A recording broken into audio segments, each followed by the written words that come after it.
This hour, we've got our eyes on the Oval Office today, where the future of Ukraine hangs in the balance. This is, of course, following last week's closed-door sit-down with Russia's President Putin. Well, President Trump is today going to meet with Ukrainian President Zelensky.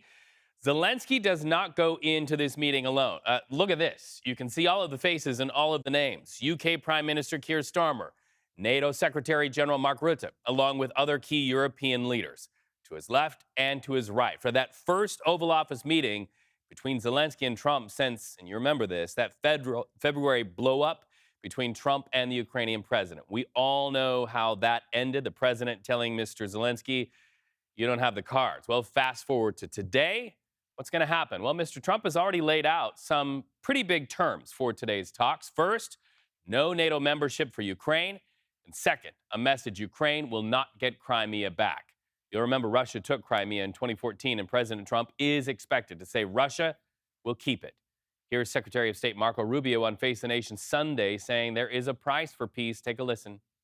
In order for there to be a peace deal, this is just a fact. We may not like it. It may not be pleasant. It may be distasteful. But in order for there to be an end to the war, there are things Russia wants that it cannot get, and there are things Ukraine wants that it's not going to get. Both sides are going to have to give up something in order to get to the table, in order to make this happen.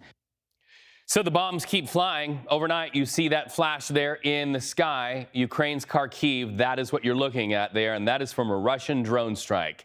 In the midst of that blast, 7 people killed, including a child. So civilians are the target, says Mr. Zelensky.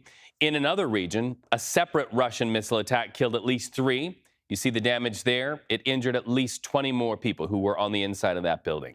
CBS News Chief White House correspondent Nancy Cordes is live at the White House in advance of today's meetings. Good to be with you, Nancy. So the violence continues. Russia sounds like they are looking at some absolutes. No NATO membership, no getting Crimea back. With all of those no's, is this really a non-starter that can bear fruit for peace? It depends on what Russia's yeses are, if anything. And, after that 3-hour meeting with the president on Friday, we were waiting for any details we could get from the White House about what it was that Russia was willing to concede. We know what Russia's demands have been. In any negotiation, there's a give and take. What is Russia willing to give? So far, we haven't really gotten any details. In fact, reporting out of Europe, as we wait for this meeting between European leaders and Volodymyr Zelensky and President Trump to begin here at the White House, is that what Putin floated in his meeting with Donald Trump was that as part of a peace deal, he would get to keep all the territory that his troops have taken control of over the past 3.5 years, plus even a little more. And that in exchange, what he would do would be to sign an agreement that he would not attack again.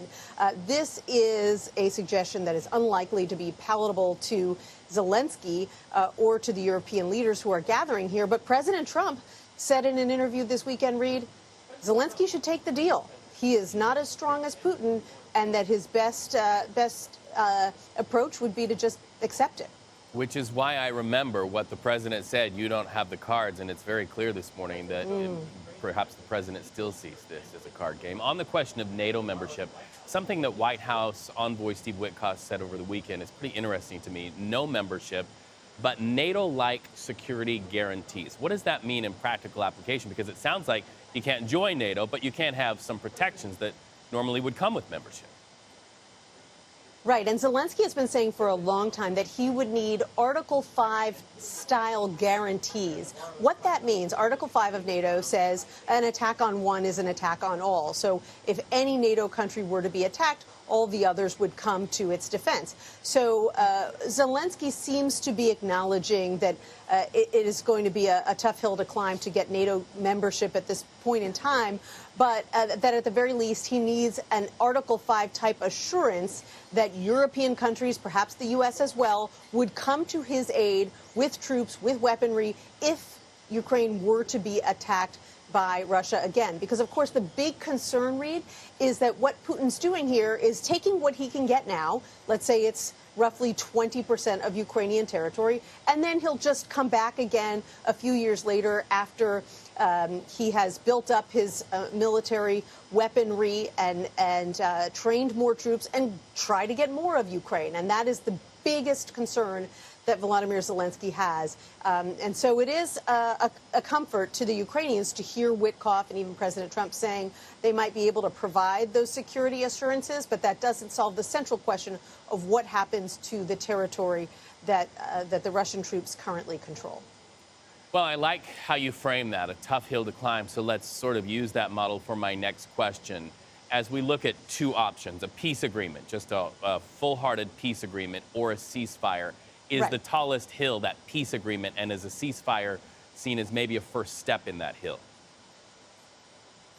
Exactly. Well, that's how Zelensky views it. That's how the Europeans view it. And that's how President Trump viewed it until just before he sat down with Vladimir Putin. Remember, President Trump was saying, if there's no ceasefire, I'm going to impose these very severe consequences on Putin.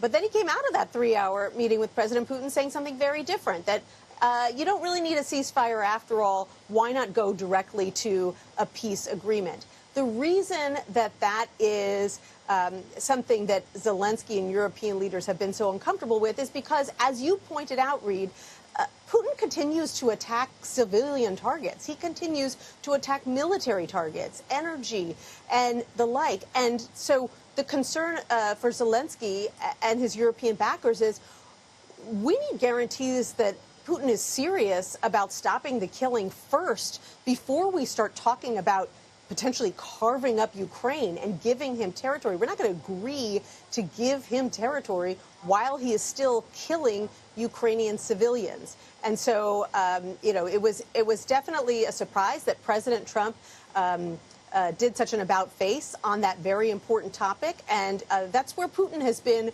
for a long time. And President Trump in lockstep with Putin now. Let's see where he is after he meets with all of these leaders today.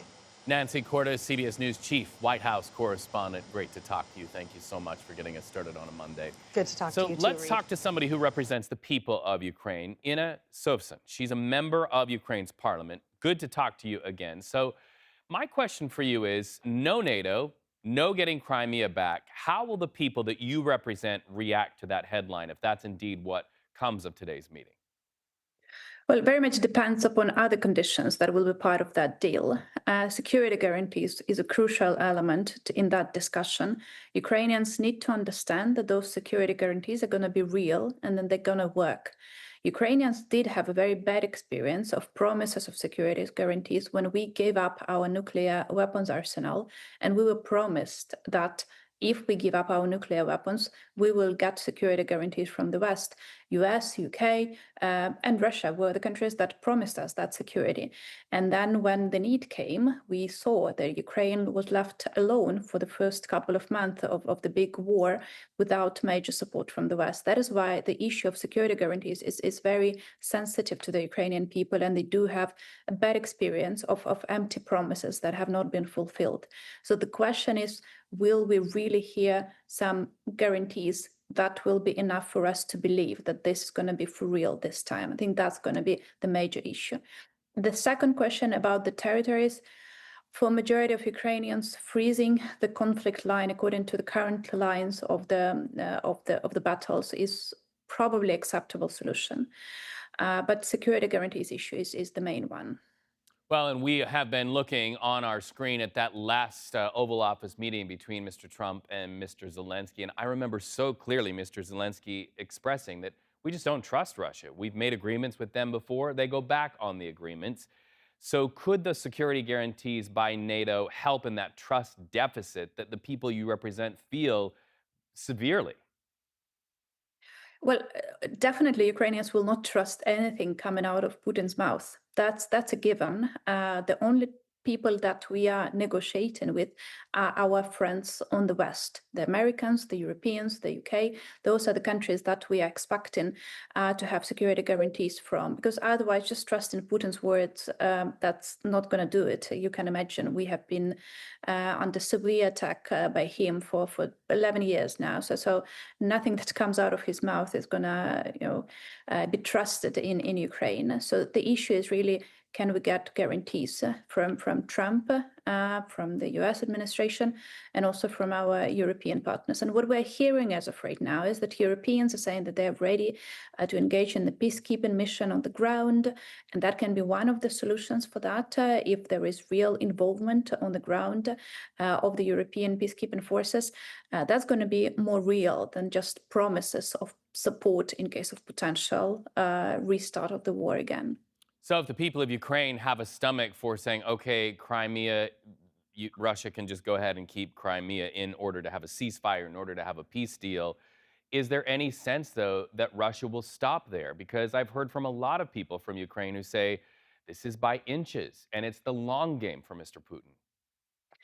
Look, of course, we are dealing with the current political situation, including the political situation in Washington, D.C., right? Theoretically, the much better option for us would be to get the weapons that we have been asking for from the US administration, from our European friends and allies. And then theoretically, we could have fought back for those territories. In World War II, Europe would have fallen to Hitler were it not for the American weapons. And that was the initial plan. That was something that we were planning to work on, and Ukrainian soldiers were ready to involve in that fight and to fight back for our territory. But the problem is that we are not hearing even hints of that plan being realistic for Trump administration as of right now. Right, there is no realistic discussion of increasing weapon supply to Ukraine, and without that weapon supply to Ukraine, we can't realistically fight back and get Crimea back. So we are dealing with the options that we are being presented with. Are they ideal? No. Are there other options? Theoretically, yes. Weapon supply much more increased weapon supply to Ukraine would be the best option, of course. But we are dealing with options that we are being presented with on right now. So forgive the oversimplification here. I come from farm territory where my grandma used phrases like cart before the horse. Relative to Crimea and this notion that today Crimea will be on sort of a figurative table and the discussion about Russia just keeping Crimea, it's easier said than done. This is a cart before the horse situation because the people of Ukraine, they have to actually vote for this. This can't be just President Trump says, okay, you keep Crimea, you sign off on the deal. The people of Ukraine have to sign off on this deal, correct? Well, that depends again on what is in the deal, because Ukraine position is very clear on that. President Zelensky has said that very clearly, that we are not going to recognize capture of any Ukrainian territory legally. We can potentially deal with a situation where de facto it is controlled by other country, but there is no discussion of actually recognizing it as a part of another country. And according to the constitution of Ukraine, any changes to the territory of Ukraine would have to go through the referendum. So indeed, that would be something that Ukrainian people will have to agree upon. And from the technical perspective, you cannot really do referendum under martial law, so we can't even discuss this as of right now. So the only discussion that is being held is recognizing de facto control over those territories, but there is no possibility to recognize it legally, neither legal possibility to recognize that, nor political one. People of Ukraine will not simply agree to that because that will be given into Putin too much. Inna Sovsun, member of Ukraine's parliament and representative of the people who have suffered so much under this conflict. Thank you so much for joining us.